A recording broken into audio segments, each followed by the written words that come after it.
Selamat pagi pemirsa, jumpa kembali bersama saya Syifa Aulia dalam Berita Kaltim hari ini. Sejumlah berita penting telah kami siapkan untuk Anda dan berikut diantaranya.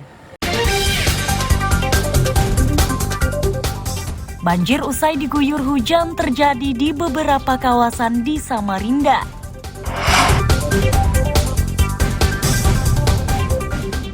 Tagihan listrik untuk penggunaan kulkas di Pasar Sanggam Aji di Layas, Teluk Bayur Berau meresahkan pedagang. 3 catatan penting diberikan BPKRI kepada Pemprov Kaltim terkait penggunaan anggaran tahun 2022.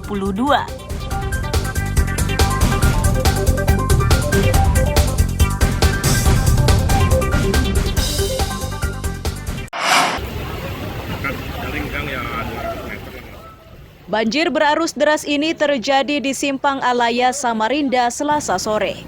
Kejadian ini menyebabkan berbagai aktivitas warga terhambat. Sejumlah kendaraan yang memaksa melintas tidak sedikit yang mengalami kerusakan mesin.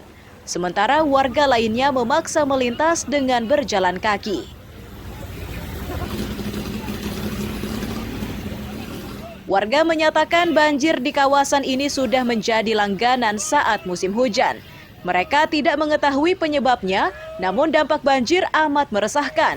Untuk kali ini banjir diawali hujan deras hampir 2 jam.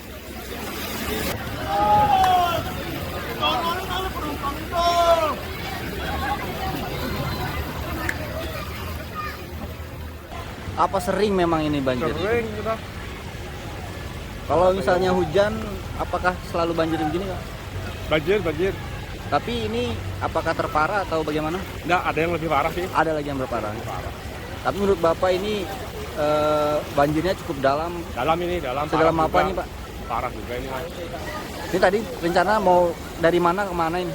Ini dari kota mau ke Talangsari. Talangsari ya. Kabarnya Talangsari sendiri seperti apa nih, Pak? Arah ke sana? Banjir juga, saya di video banjir juga. Hujan tadi mulai tadi sekitar jam hampir 2 jam hujan tadi. Deras ya. Cukup deras dan air meluap dan dari sana air membawa ke anak sungai.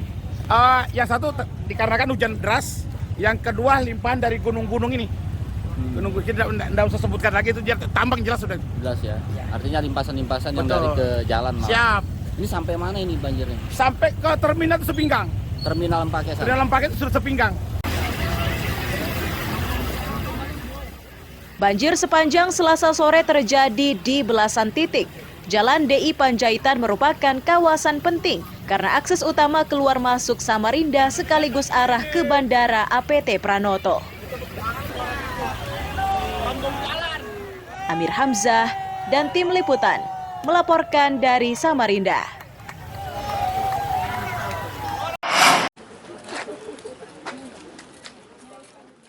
4 dari 5 tersangka yang digiring Ditpolairut Polda Kaltim di Balikpapan ini merupakan pelaku pencurian CPO atau crude palm oil atau minyak kelapa sawit. Sedang seorang lainnya adalah penadahnya. Saat ini pelaku sudah ditetapkan sebagai tersangka dan terancam pidana 7 tahun penjara. Kekinian juga loh ya. Kabid Humas Polda Kaltim dan pejabat sementara Kasubdit Gakum Ditpolair Polda Kaltim menyatakan pencurian ini bermula saat keempat pelaku mengangkut minyak CPO untuk tujuan Gresik, Jawa Timur. Dalam perjalanannya, para ABK menghubungi penadah. Setelah bertransaksi, penadah pun leluasa menyedot CPO tersebut dan memindahkannya ke kapalnya sendiri. Ulah para ABK ini terungkap setelah penerima CPO merasa minyaknya menyusut hingga 151 ton. Berencana awal tujuannya akan dibawa ke Gresik sesuai dengan kontrak. Ya, ternyata di perjalanan di Balikpapan sudah digelapkan kurang lebih 151 ton. Sementara kapasitas kapal tersebut ada kurang lebih 4.000. Jadi pada waktu itu si ABK kapal dengan nahkoda atas nama AS ini menghubungi daripada penadah berinisial AW untuk menyandarkan kapalnya. Jadi AW ini si penadah mempunyai kapal juga atau sewa kapal kemudian dari kapal si korban ini disandar atau ditempel, kemudian dalam waktu beberapa jam kapal yang memuat CPO ini disedot oleh kapal penadah yang dikendalikan oleh AW ini. Perkara pencurian CPO atau minyak sawit ini masih didalami polisi guna mencari kemungkinan aksi serupa dilakukan oleh penadah lainnya. Amir Hamzah dan Riani Mantini melaporkan dari Balikpapan.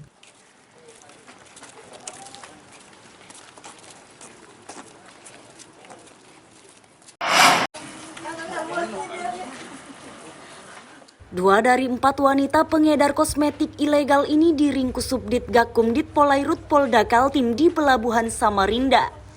Sedangkan 2 lainnya ditahan di Polda Sulawesi Selatan. Dari 2 tersangka ini disita ribuan barang bukti berupa kosmetik racikan yang rencananya akan dipasarkan di Bontang dan Samarinda. Di antara jenis kosmetik yang dipasarkan adalah pelembab wajah, krim pemutih, dan lulur badan. Kabid Humas Polda Kalimantan Timur, Kombes Pol Yusuf Sutejo menyatakan awalnya polisi menangkap Ide warga Bontang. Setelahnya polisi menangkap EL warga Banjarmasin. Berikutnya IS dan IR warga Pinrang ditangkap di Sulawesi Selatan.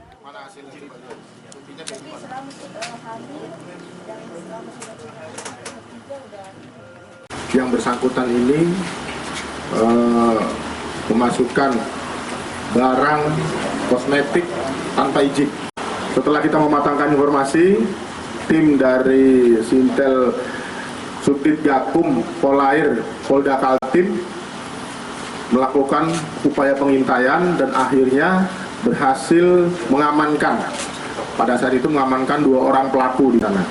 Dan banyak sih barang buktinya yang kita berhasil amankan. Dan tempat lokasi yang ada di Sulsel pun setelah berkoordinasi dengan Polda Sulsel lokasi tersebut sudah diamankan di polis lain, dan tidak lanjutnya teknis pengamanannya diambil oleh Polda Sulsel, namun penyidikannya kita tangani. Dari para pelaku ini berhasil kita amankan kurang lebih 1 truk yang kita bawa dari Sulawesi Selatan kemarin. Ada 4 orang pelaku dan rata-rata semuanya para pelaku ini adalah wanita. Akibat ulahnya tersebut, para tersangka dijerat Undang-Undang Kesehatan dengan ancaman pidana 15 tahun dan denda paling banyak 15 miliar rupiah. Amir Hamzah dan Riani Mantini melaporkan dari Balikpapan.